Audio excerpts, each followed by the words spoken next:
testing, materials testing, and structural testing. Destructive or non-destructive? The difference is clear-cut. Destructive testing leaves you without a serviceable component or test specimen once the testing is over.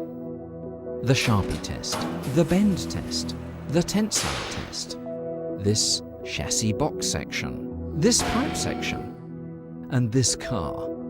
They're all destroyed in the testing process. Well, that's no use if your structure is in daily service. So that's where non-destructive testing comes in.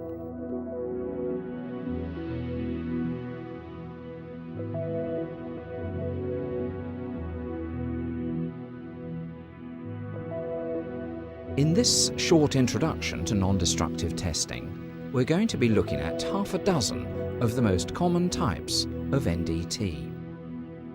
And also take a glance at a few of the less traditional newcomers to the field. Well, let's get started with magnetic particle inspection. We use MPI, as it's known, to find surface and just beneath the surface discontinuities in ferromagnetic materials.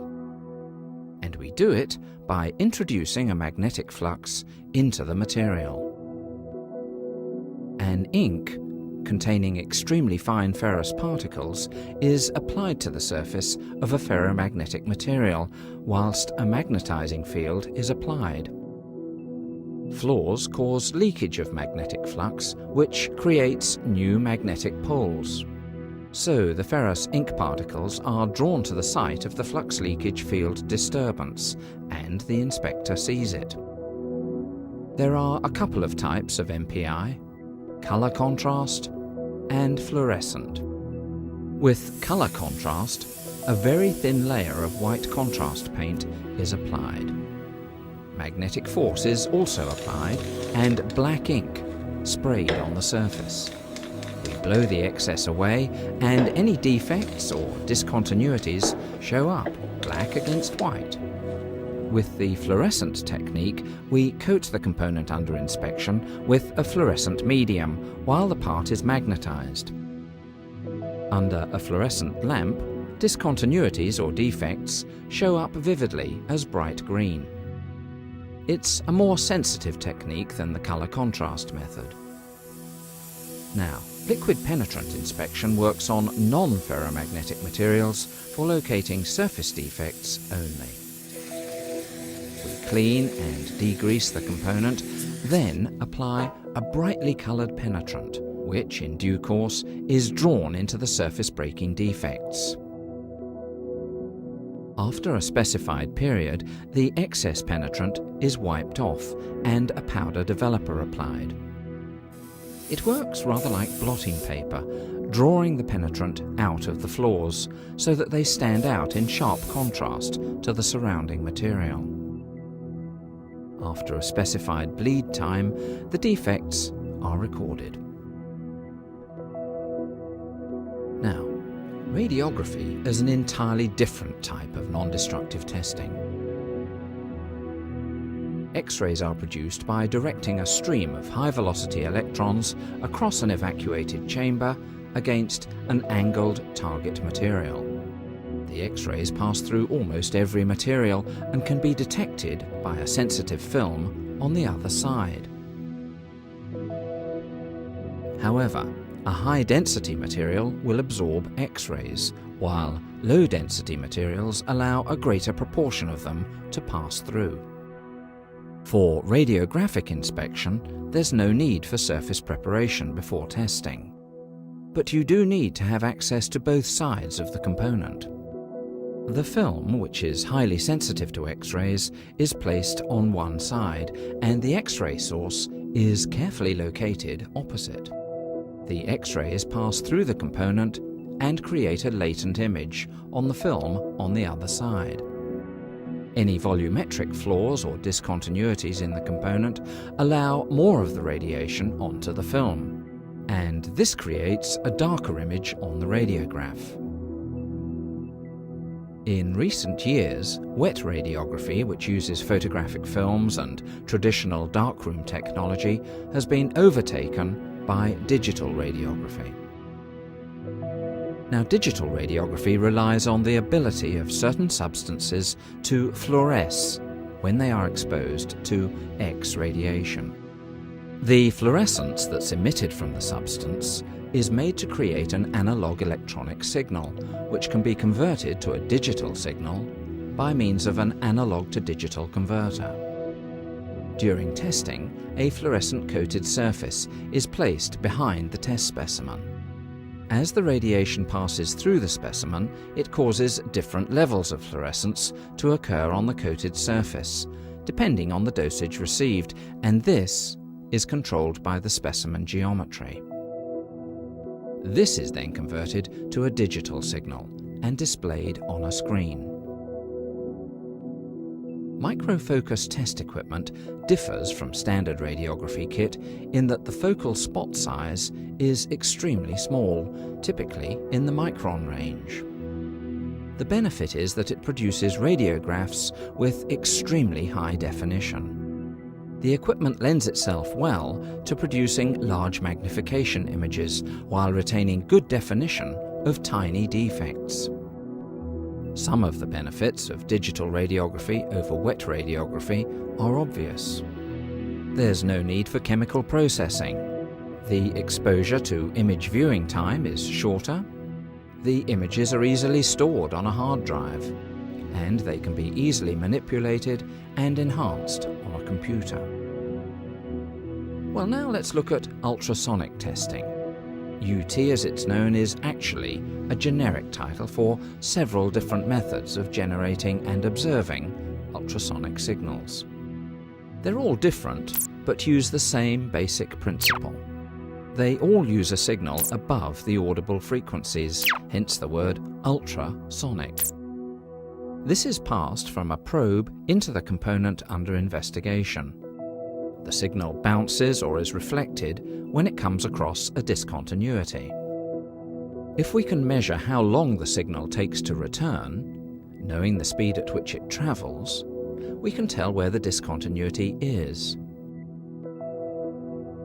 Time of flight diffraction, another type of UT, is used mainly for sizing planar floors orientated perpendicular to the surface. However, it's less reliable when there's a high density of defects, when the material contains scattered inclusions, and also with coarser-grained materials. TOFT is widely used in the petrochemical and nuclear industries for the inspection of butt welds in pressure vessels and process pipework. It's often used to provide critical floor sizing data for input into engineering critical assessments. Phased array systems work quite differently. They offer the possibility of performing inspections with ultrasonic beams of various angles and focal lengths, using a single array of transducers. So, what's it used for? Well, finding the same manufacturing flaws like lack of sidewall fusion, lack of root penetration, lack of root fusion, and porosity, in-service flaws like fatigue cracking, stress corrosion cracking, corrosion and erosion, and parent material flaws like inclusions, and lamellar tearing, only it does it quicker and with a reduced amount of scanning. A specific application of phased arrays lies in pipe girth weld inspection, particularly in installation of long pipelines, where it replaces conventional systems with many probes. This technique is also used for the rapid inspection of thick-section pressure vessel welds, turbine discs, shafts and blade roots, fillet welds, and welds in coarse-grained materials. So now to surface ultrasonics. It tends to be used for the detection of environmental cracking in petrochemical plant, and also fatigue cracks in civil engineering structures like bridges. As the name suggests, surface waves travel along the surface of components, penetrating to a depth of only one ultrasonic wavelength. It's used to find planar flaws that break the surface and lie at 90 degrees to the scanned surface, such as fatigue cracks in weld toes and also stress corrosion cracking. Finally, long-range guided wave ultrasonics make use of low-frequency guided waves to detect corrosion and erosion in pipework. The main advantage of the technique is that it provides 100% initial screening coverage of a long length of pipe and only requires local access to the pipe surface at those points where the transducer array is attached. It's suitable for use on pipe diameters above 50 mm and on wall thicknesses up to 40 mm. It's used specifically to find both internal and external corrosion, and also erosion in thermally insulated coated and buried pipework, corrosion under pipe supports, and hidden welded joints. So it finds its niche in petrochemical process pipework, oil and gas transmission lines, gas manifolds, offshore risers, jetty lines, and power station boiler tubes. Now to eddy current testing. In standard eddy current testing, a circular coil carrying an alternating current is placed close to an electrically conductive specimen. The alternating current generates a changing magnetic field which interacts with the test object and induces eddy currents. Standard eddy current testing is essentially a near-surface technique. It's useful for detecting surface breaking or near-surface cracking and variations in material composition. Eddy current methods are used for surface inspection of both non-ferritic and ferritic materials. Eddy current penetration is deeper on non-ferritic materials, so it's also used for special applications with thin components, such as in the inspection of multiple layer airframe components for cracking or corrosion thinning. Lastly, to thermography. Thermography is the simplest of all thermal inspection techniques. It involves using an infrared camera to look for abnormally hot or cold areas on a component operating under normal conditions. Most modern thermal cameras are able to detect temperature differences of less than 1/4 degree Celsius, and they enable thermal images to be recorded on video or computer disk for future analysis. Thermography is a remote technique for use in most areas of plant, but is particularly suited to equipment operating at elevated temperatures. Active thermography, where heat is applied directly to the component, is used for inspection of low conductivity materials, like composites.